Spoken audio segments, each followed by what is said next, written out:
CASAT Podcast Network.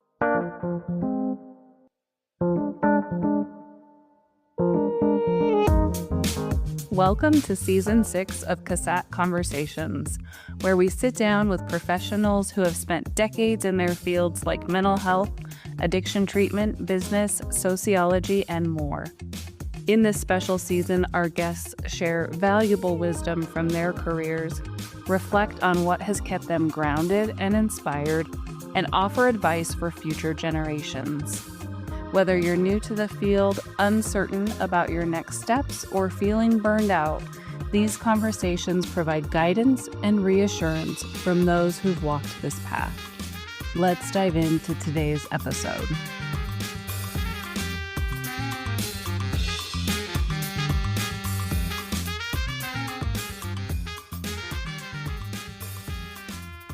Today, I am so happy to welcome Denise Quirk. Denise is a therapist, consultant, educator, and advocate. Welcome, Denise. Delighted to have you here. Thank you so much, Heather. It's a pleasure to be here and an honor. Appreciate you asking me. So, as we start this conversation today, I'd love for you to share with us a little bit about your career path, any highlights along the way, key experiences you've had that have defined and shaped your journey to date.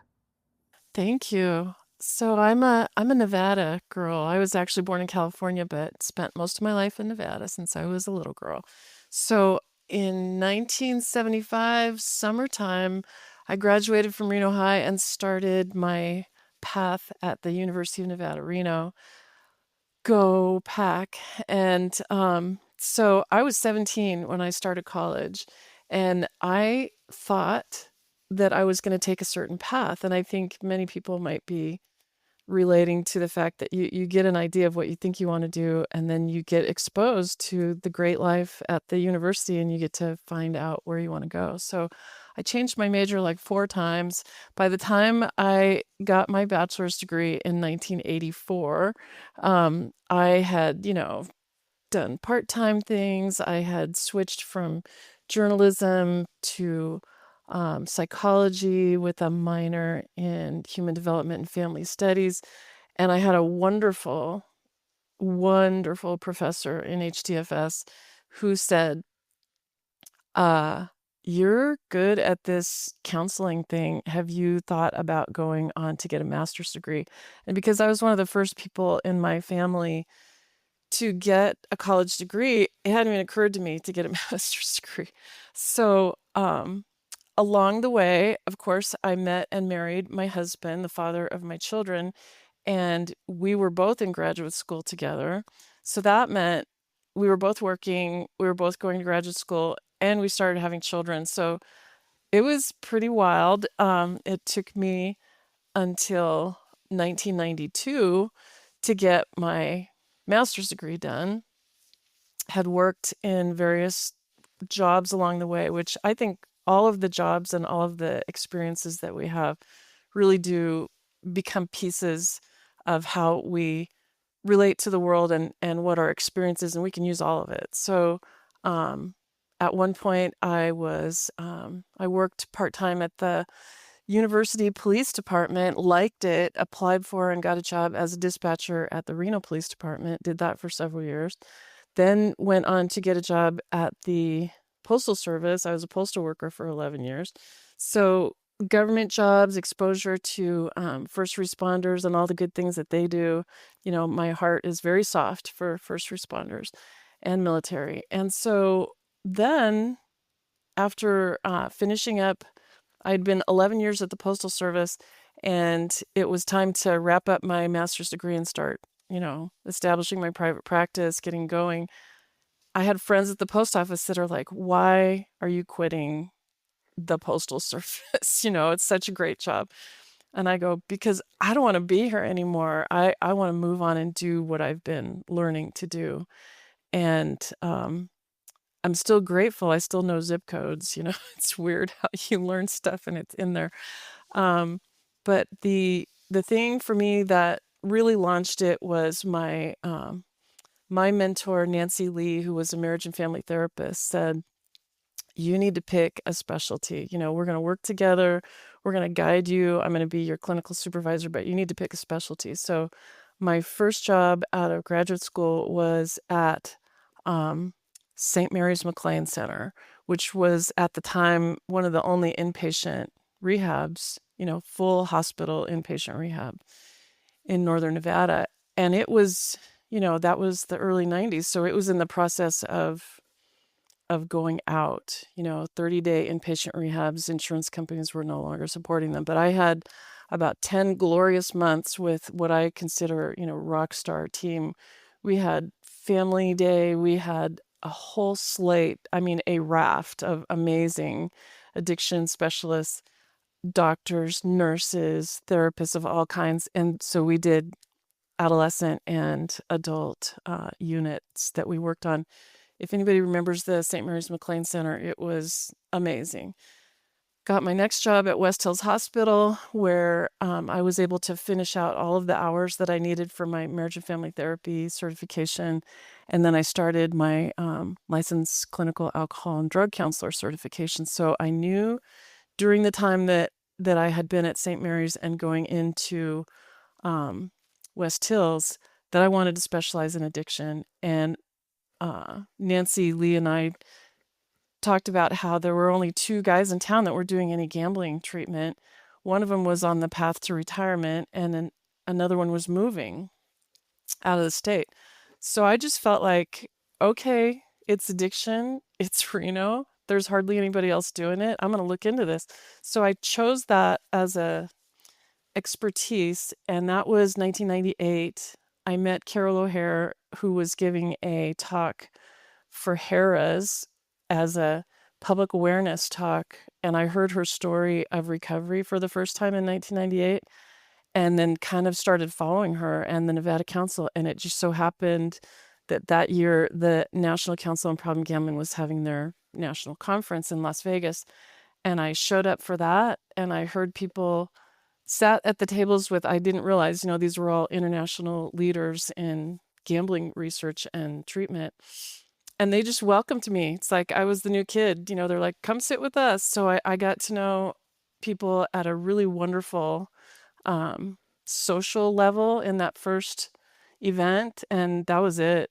So I got my international gambling certification because they didn't have a state one at the time. I advocated and really campaigned for the state certification in Nevada for the Certified Problem Gambling Counselor certification. So I'm basically giving you my whole resume here.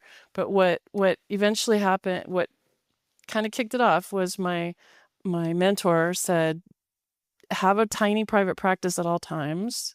And I'm glad she did, because I got established as a private practitioner. And I worked in agencies, and I worked in hospitals, and I worked eventually at a nonprofit. Kept my private practice running the whole time. Started teaching part-time because, you need cash flow when things are tight. So at any point along the way, I might have been working 3 or 4 jobs, and I'm glad I did. And it was crazy good. It was crazy and good. And many life events happened through that. So that's kind of the overview. It was great. Thank you for sharing your journey. Sure. I think, I'm imagining that a lot of our listeners, and we have listeners from all over the nation, all over the world. So the international piece, I think, is interesting too for our listeners. But I think a lot of us on this journey can identify with, thinking that we want to go in and do one thing, and then life continues to emerge and we get to explore what our interests are. And there's these really key people along the way, it sounds like, in your journey, who helped either wake something up in you, help mentored you with some sound advice that you've implemented in your journey, that has brought you to where you are today. I believe that our mentors are like angels. These are people that show up on our path that we resonate with for any reason. They are kind and welcoming, or they give us really great knowledge, or they're doing the stuff that we want to do, so we want to grow up and be like them someday. And of course, we put we put a lot into mentorship when you're picking a clinical path like marriage and family therapy and addictions therapy, and you want to do the right thing because you're learning at a very early age in your development as a therapist that you don't want to do any harm. So you want to find out what works and how all these people have been successful. So yeah, mentorship to me has been this joyous experience of many surprises along the way about how real people are, because you get to hang out with them in the break room in between therapy sessions, or you get to be at a conference and really see them all let their hair down. And that was really real, lots of fun. And then turn right around the next day and give this amazing presentation to an international body. So that was, it's been reassuring to me all along that these are real people with real life stories who are doing really great things with the knowledge and the experience that they have, and that just about anybody who puts the effort in can do that. Hmm. Yeah. You mentioned that so much of your career has been focused on problem gambling, Mhm. and I'm curious what lights you up about working with people who have experienced gambling addiction. I would say that the family piece is really where it started because my family has addiction in it. Most families have addiction somewhere, but mine was very close. It was both of my parents, it was siblings, it was aunts and uncles. So a lot of addiction was around and familiar to me. And so I was, in a way, comfortable in the rooms with people who were either going to support groups like Alcoholics Anonymous or doing therapy or learning about the process of addiction. I was comfortable there. I felt at home. And that kind of gut feeling of, oh, these are my people, I feel at home. That's one thing.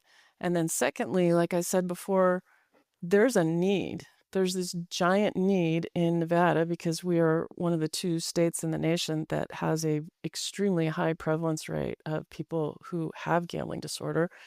So it's everywhere. It's in the grocery store, it's in the laundromat. You can see gambling all the time. We're a college town. There is a lot of exposure to gambling, and especially now with sports betting being legal everywhere. So it's talked about, it's seen. I would just say that because it's a behavioral addiction, it is also nicknamed the hidden addiction.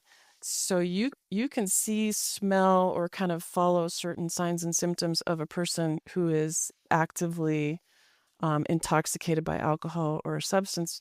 You don't see it the same way with gambling disorder.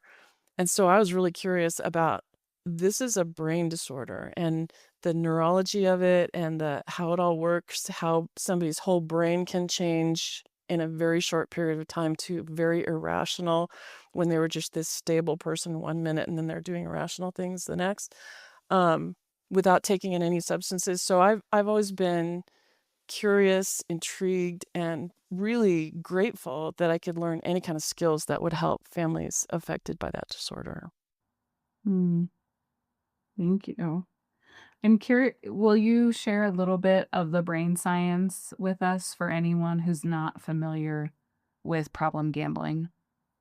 Such a big topic. The first thing I want to do is refer you to all the people that I know that really know the brain science. I am a humble practitioner of therapy, so I am not a neurologist and I'm not a researcher, but man, I appreciate what they do. So if you want to see some of the latest and greatest, look up Dr. Shane Kraus, Kraus, at UNLV, University of Nevada, Las Vegas. He is today doing amazing research and publishing, and you can find all the latest stuff. So I think what people need to know is that it is a treatable mental health disorder. So when you call somebody who is an expert who can do a diagnosis of a mental disorder like gambling disorder, you are going to get first an assessment and then a diagnosis and then a treatment plan, and you're going to get all this hope that this is a treatable disease.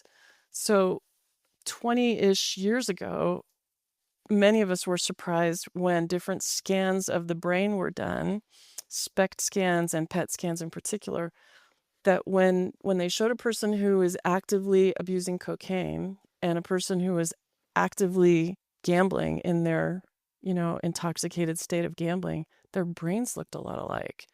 So there were things happening with their frontal cortex and with their nucleus accumbens. So the emotional mood part of their brain and the executive function of their brain were activated similarly. And so then that really started some of the neuroscience research. Thank goodness we've had 2 decades-ish for some of that to be shared with us, where we can say, no, this is a deadly disorder, just like drugs. You don't have to ingest anything because your brain, when activated in that way, has so many neurotransmitters, some of the most famous ones that we're familiar with, the hormones and neurotransmitters like dopamine. Well, if something tastes good or feels good and you get a rush of dopamine, that's one level.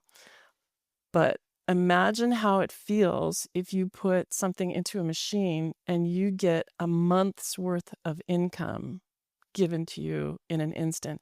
The hit of all the chemicals inside your body that are being lit up, and then you want to have that feeling again because perhaps you don't have good responsible gambling behavior, or perhaps you're in distress, or perhaps you're in grief.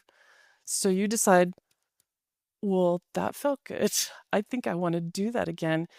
And then a whole series of thinking patterns start to change. Like, whereas in kindergarten, you might not ever say, I want to grow up to be, an addicted or compulsive gambler, terms that we use to describe someone who has gambling disorder.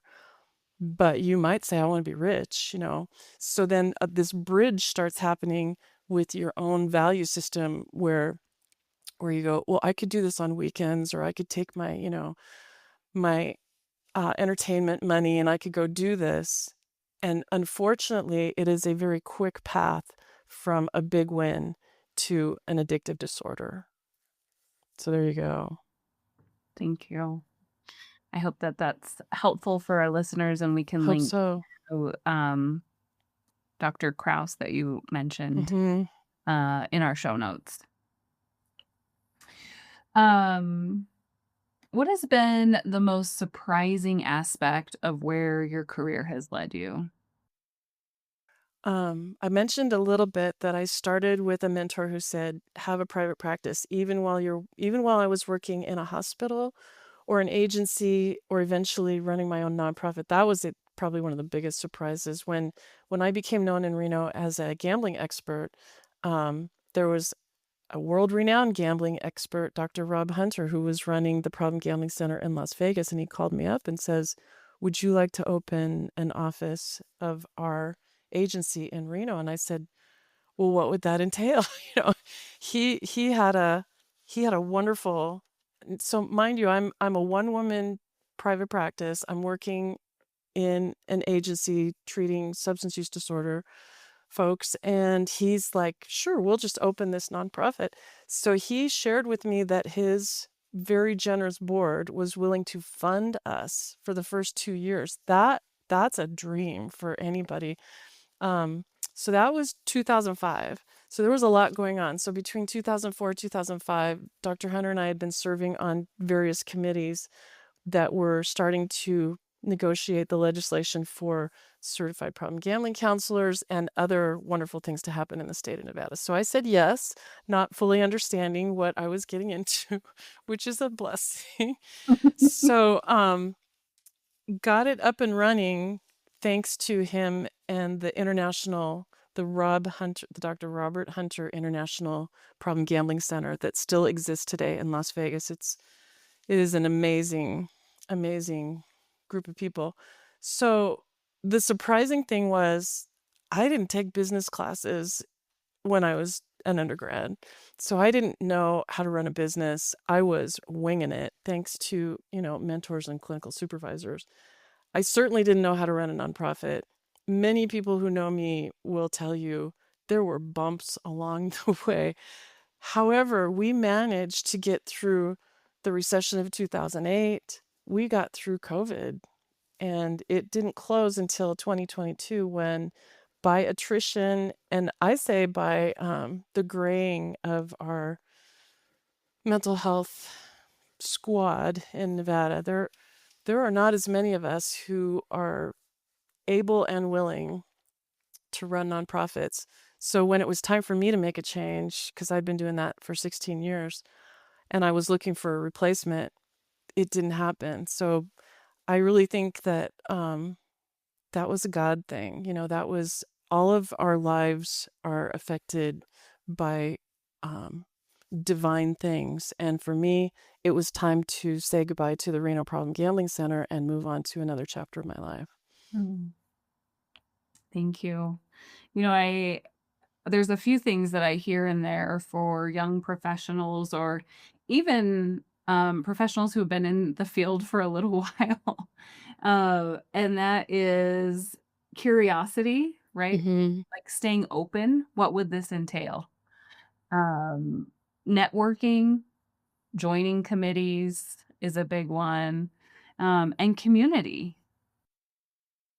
Oh, so real. I mean, those are the things that I think, as one of the elders, being 67 now in this field, that I love still teaching, because I teach online through UNR and doing a little bit of clinical supervision. I love saying that curiosity factor was one of the things I remember in graduate school. Always stay curious. Um, Other things that about the networking and the connecting with elders in your chosen field, um, it's a two-way reward. While I love learning and constantly gaining and applying knowledge that I'm getting in my field, because it helps people and families and communities heal one person or one group at a time. That's really what is the most rewarding thing for me. I am getting blessed. I am learning. So it's this constant exchange of positive energy and learning and growth and stretching yourself. And stretching is definitely key as you get older. It's a good thing. Hmm. Yeah, and mentoring continues to come up with many of these conversations that we're having this season and the importance of finding a mentor as well as being a mentor. Right. Um, and I know you've mentored and supervised so many clinicians along the way. Uh, will you speak a little bit more to what that's meant to you? I I think mentoring takes you from a place of the edge of arrogance, where you think you know something, and you do have a little bit of knowledge, and you do need, in my opinion, to share that knowledge with future generations. It takes you to a place of humility immediately. It takes you to that place of, oh, my mentors always talked about countertransference and transference and having boundaries and having a plan and following it and staying on time and showing up 15 minutes early. All the things that we were taught, we get to sit with another human being who says, I want to do some of what you're doing, help me, and find out what their style is compared with what my style is. And, how does that mesh? And then doing just enough, because it's not my job to fully grow a person. So, I would get that clue every now and then. I'm able to do this part, and that person gets to do the rest with, again, with divine guidance and all of the work that they're going to put into it. I love supervision. So I love being able to have a supervision group weekly, which is what we did for many years. That, first of all, it's respite. I think it's like caregiver respite time. So we would always have a topic, and we would always have something that we were preparing for, what the state exam was going to cover. And then we would just be able to ramble on about how it is working in our various agencies. It was a safe place where we could say, I can't believe this happened today. We all needed that around the water cooler kind of imagery, safely, without using other people's names or, any private information, just being able to talk about it. So it was kind of like a little bit of mini therapy session without doing therapy, just a place to support each other. Hmm. And that is also a common theme that I'm hearing from people in the field who are craving that sense of community among Hmm. their peers. as well as the importance of that in, I'm I'll say, surviving the field. Truly. Truly, because we're gonna be given opportunities for growth every single day. So how when we hit a low spot or a tired spot or a health issue or a grief issue in our own life, yeah, quite often it's those people that we ally with in our work that we are going to share just enough. Oh, there's been a death in the family or something has happened, and I just need you guys to, walk into my office every now and then, and if my head's down on my desk, please just come over and say, "How are you? What do you need?" So we can let people know what we need. Hmm. How, that brings up this important question of how have you honored your own humanity while serving so many others? Thank you for that, because you kind of alluded to burnout is real, and we must always be kind of budgeting for it in a way. So I'm a big fan of, as I've gone through so many things, I'm a big fan of who is your faith community, who is your spending plan, financial planner kind of person, guru in your life, because I think the people who are innovators with who are entrepreneurs and innovators, and they like to come up with big ideas and let's try this. If there's a person like that that's in your life, and we've got a couple, and my husband's in my life, that are always thinking big and trying new things, I love that energy. So we have tried a lot of things thanks to knowing people like that. I love the fact that my faith community, no matter where I go on the face of the earth, there is a faith community somewhere, and there is nature. And so I can always walk outside and get a breath of fresh air. And I learned one of my favorite tools is take the garbage out. There's something that I can pick up in the house and walk outside and throw in the garbage can and take a breath. Oh, thank heaven. So I also love, because it's one of my personal challenges throughout my life, getting to know the financial innovators, the financial guides, like I just love Dave Ramsey's Financial Peace University. So I took it, I taught it, I use his Every Dollar app for money, but it ties into so many other things, because a spending plan, thank you Debtors Anonymous, an amazing 12-step group. A spending plan is how you're going to be with other people like you and talk about your money, also talking about your dreams and goals. I observed a person in Debtors Anonymous one time who had other addictive challenges, and she had set aside a budget of $25 a week for Starbucks, and that blew my mind. Like, what? You give yourself permission to spend $25? And this was years ago. So meeting people who are trying to do the same balancing act, and I think it's an active verb, it's not, you don't ever achieve balance until you're dead. You are balancing all the time.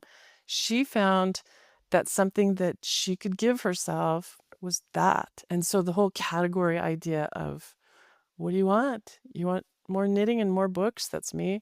Then make a category for it. And then there's no guilt and no shame. Shame in my world of treating families is one of the biggest nemesis that I am punching in the face all the time.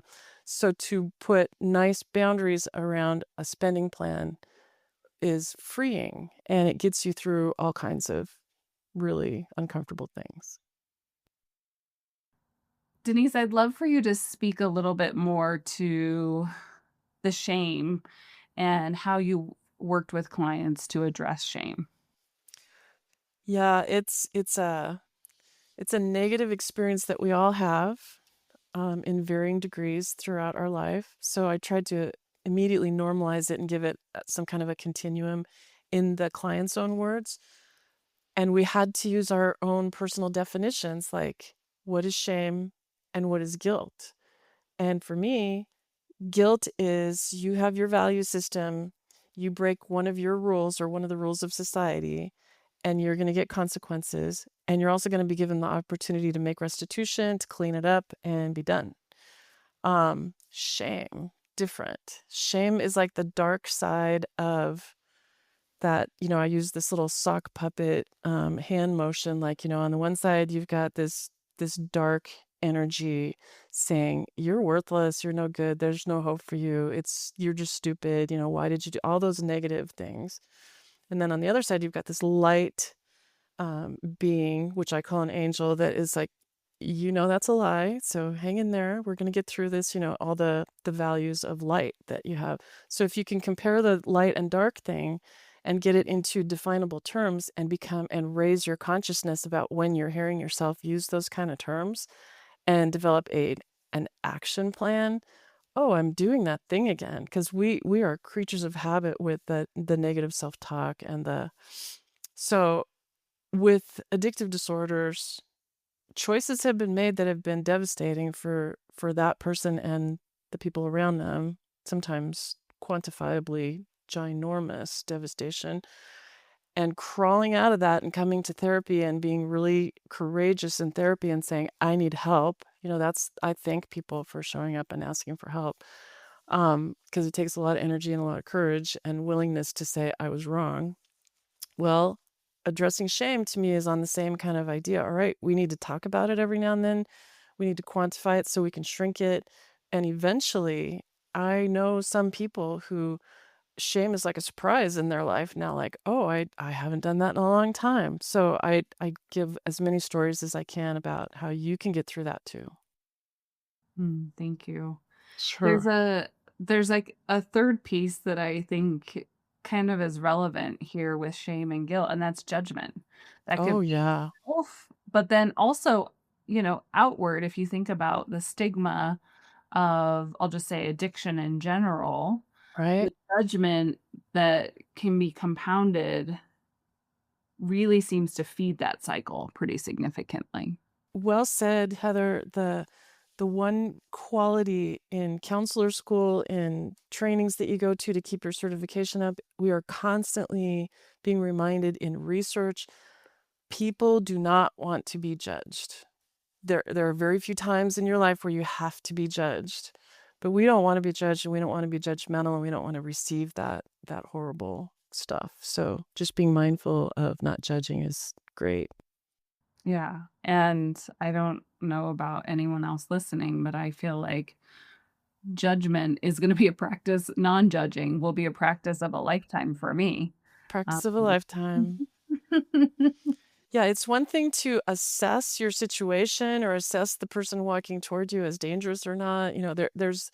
That's called judgment, but I think it's more like assessment. You have to make a judgment call. You have to make an assessment on certain things. And certainly as a therapist, you have to make the call every day. How am I doing? Am I meeting my clients' needs? Am I meeting my own needs? So that's the boundaries issues, the caretaking of yourself, and how much are you getting into their stuff, and that's that transference and counter-transference stuff. It's fascinating how fluid and dynamic and stretching and opportunities for growth. Yeah, for as long as I can still put a few good thoughts together, I hope I can assist others in some kind of way through teaching, through some kind of mentoring, giving talks. I give a lot of talks, and I want to encourage that constant stretching. hmm Yeah, something I've been working with in my own personal life and then also in my professional life is judgment versus discernment. And it's more about that self-awareness piece of noticing if I'm judging and looking a little more deeply at, is this a bias? Is this a belief that I'm holding? Yeah, There's so much personal development that I think is required when we're in these human services field. It never yeah, stops. I never haven't found it stops. to stop, but yeah. No, and what an adventure, and what a privilege, what an opportunity to sit with another human being, notice things about yourself and them, and be able to talk about it and work through things together. It's Being a therapist is a great job. um I would love if you want to share what you mentioned, that you've closed one chapter and you're getting ready to embark on another. And so what do you hope that looks like for you? So the chapter that I closed is the brick and mortar chapter. I'm no longer in an outside office. I have a tiny home office that I call my my garage office because my husband and I took 2 years out to go on a spiritual quest that we had planned for years, and we served a mission for our church. We just got back in the summer, and we came back to our home was set up Airbnb style so that people could use it while we were gone. All our stuff is still packed in the garage, and we're gradually bringing it in. So the chapter of retirement, because now I'm officially in that mode of being semi-retired, um, is, they tell you in counselor school all the time, prepare for closing. You're opening and you got to prepare for the closing of your business. And thank goodness for those business models. And if anybody listening hasn't already done one, please find one of those great business leaders that helps you make a plan for how you're going to close your business. It's part of risk management for you and for your clients also if you're deteriorating in any way. But I think it's a great one for, oh, what do you really want? How do you want it to happen? How much do you want to be living off of in retirement? So, it helps you do all that financial planning stuff, but also closing a business is a grief experience. So you identify with what you've done for all these years. You really need people to hold your hands, and you need activities and especially service opportunities. I'm a big proponent of service. So if I had somebody else to go serve, I could get out of my own head while I was going through all that, because it took months. And it's still going, because now it's, okay, I'm teaching one class, and then people in our age group, they start saying, oh, you're retired. Can you do this? Do you want to do that? Yeah, I'm not exactly retired yet. So I still have to have good boundaries about saying what I do and don't want to do with my time and my energy, because my energy has shifted a little. Thank goodness for taking walks and doing yoga, because it keeps me, able to feel like there's some hope that I'm still going to be able to be flexible. And I see people way older than me that are doing remarkable things with personal fitness and challenges and stuff. So those are fun things. And definitely when I came back from Detroit, having been gone for 2 years, I loved that I could pick right back up with my faith community, with some of my girlfriends, a lot of lunches, and read more books. So I'm in 2 book clubs now. I'm in 2 knitting groups now, Yeah, that's a lot of fun. Yeah, really this importance of having meaningful activities and really being Truly. conscious and intentional about how you're spending your time. Yeah. And boy, the service piece, I was able to maintain my serving on the Governor's Advisory Committee for Problem Gambling. That has been close to my heart. So even though I let go of the brick and mortar aspect of doing treatment, I was able to maintain thanks to the digital age. And, the pandemic took a lot from us, but it also brought us up to the next level of staying connected by telehealth. So I get to still serve, and I get to still show up and advocate, and that makes me really happy. As you look back at all of the different chapters in your journey so far, what has been most meaningful about your work? I think I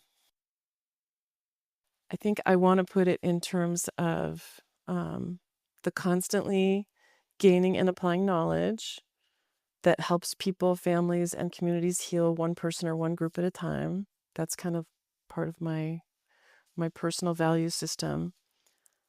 It is amazing and miraculous to watch people suffering come through the pain and go forward into their next best chapter, their next best, how they want to lead their life, having unburdened themselves of some things and having gained some new things, and just more awareness of who they are as amazing individuals. So I kind of like that brother and sister kind of feel.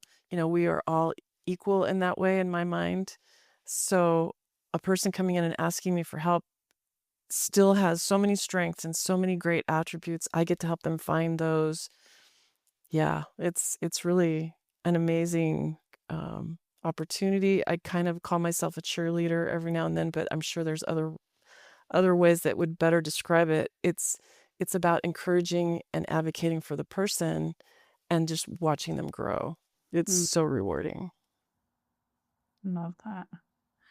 Uh, what are some of the challenges that you've encountered in your work and how have you managed them? So as I kind of alluded to, none of us has perfect skills for running businesses and keeping all of the balls juggling at the best way. So when something would fall, when something would become ill, when some grief or loss event would happen with me or with my clients or with my coworkers, I went through a divorce and got remarried. I've had two children of my own. When I got remarried, I acquired two wonderful more children. So all of those changes concurrent with, wanting to move forward with my career path means that I had some difficult times. So if I were to say anything about, making mistakes, going through hard times, embracing my own humanity and getting to a part of asking for help, receiving the help, doing my own work, I will continue to do that until I die. Um, and then just going forward with gratitude, being able to rely on others when I had made mistakes, when I had had loss. I didn't have to do it alone, and that repeated awareness of we're all going through something, and let's do it. Let's move forward. So yeah, I could spend a good hour going through all the mistakes that I made, many hours. But having forgiven myself for some of it and hoping to not make the same mistakes again in the same way, learning how to do that forgiveness piece for yourself with the help of others. Mhm. Yeah, thank you. And there's this piece I think that is, and this is in my experience, and in working with several other people, I think so many of us that come into the helping professions, um, are very giving with our time, our energy, our love, our resources. Right. And then when we go through those difficult life experiences, and we all go through them, right? That's then that ability to then receive can be Mhm. its own beautiful practice to learn along the way. Truly, Dr. John Chappell, who was an amazing psychiatrist and part of the original team that I worked with at the St. Mary's McLean Center, when we were trying to develop treatment plans and, give assignments to people who were getting ready to leave the hospital after having had their very initial substance use treatment, he talked about what you just mentioned. He said, um, "You are giving them guidance, orders, plans, you are saying, 'Here's what you need to do,' and they in turn are giving you back all of that grace and that sweet reward of when they say yes and they go on and do something, it's not about you per se, but you did give them something that helped them on the way." Um, Dr. Chappell was an amazing educator and psychiatrist. He was also in recovery himself. I've met so many people along the way like that who, when you just saddle up next to them and ride down the path with them for a while, you just get so many blessings and so many great things that you learn. Mhm. Thank you. How has your work in mental health influenced your personal life and identity outside of your career? My kids say, "Stop doing that psychology stuff, mom," when they were younger, and I would go, "It's who I am. So, please forgive me. I'm your mom, and I do the shrink thing all the time, so it is gonna come out that way." We had a family meeting one time, and I love family meetings because I wanna hear what the teenagers were planning to do and how we could coordinate schedules and stuff. So I'd turn to one child and I'd say, "Okay, go. What do you need this week?" And she's like, "It's not my department, mom. I'm a person," she and I go, "Well, this works for me. Tell me then how it's gonna work better." So many aspects of what I learned helped me as a parent and also reminded me that, I needed to get down on a different level sometimes. When my mom passed away, I only had 87 days from the day she was diagnosed with leukemia until she passed, and she lived in California, and I was going back and forth. I had the blessing of a wonderful social worker who I won't name because she would probably be embarrassed, but I worked under her at West Hills Hospital. She had already lost her mom, and she would walk up to me and pull me into her office and say, "Here's what we're going to do today." She was very, you need to talk to your mom, and you need to have that goodbye conversation, that forgiveness whatever conversation you need to do that before her brain starts to melt, because that's what happens sometimes.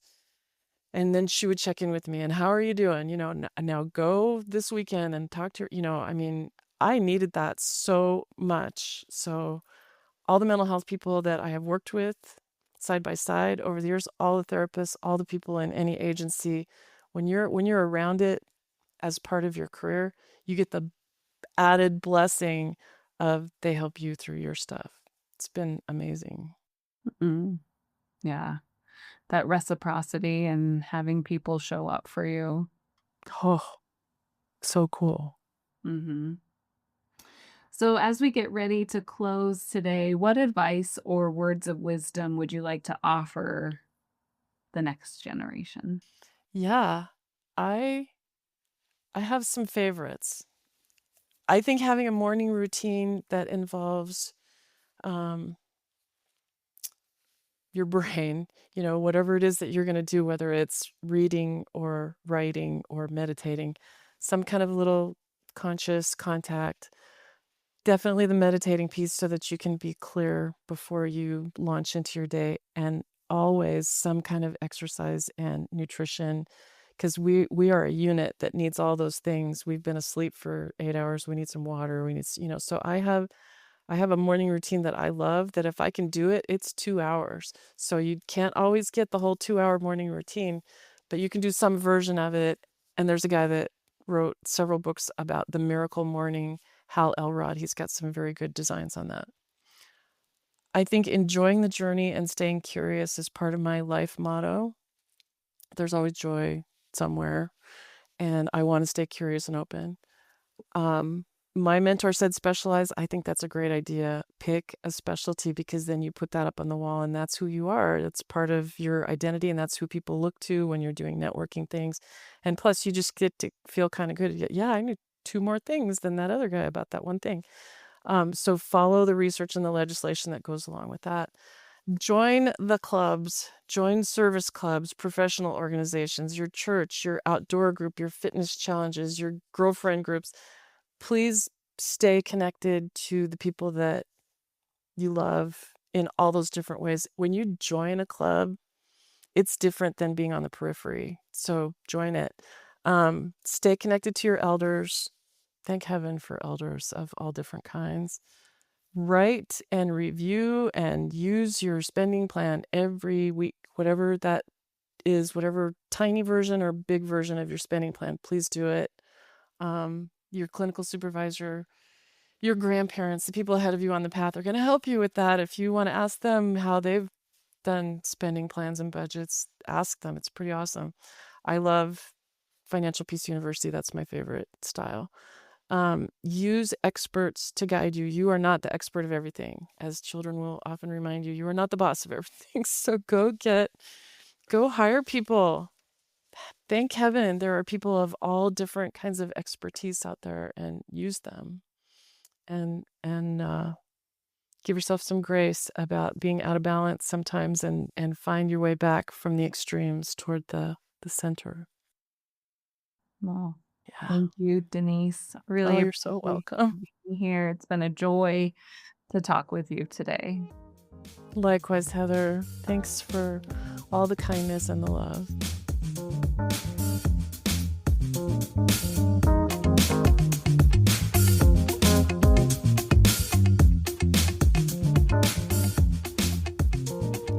Thank you for listening to CASAT Conversations, your resource for exploring behavioral health topics. We hope you found today's conversation timely and meaningful. Please share this podcast with your friends and colleagues. If you want to learn more, visit us at our blog at casatondemand.org.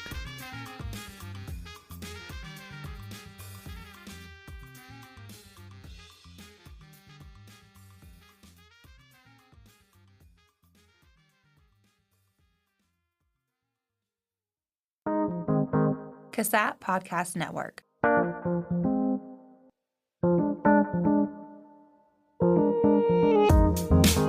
This podcast has been brought to you by the CASAT Podcast Network, located within the Center for the Application of Substance Abuse Technologies, a part of the School of Public Health at the University of Nevada, Reno. For more podcast information and resources, visit CASAT.org.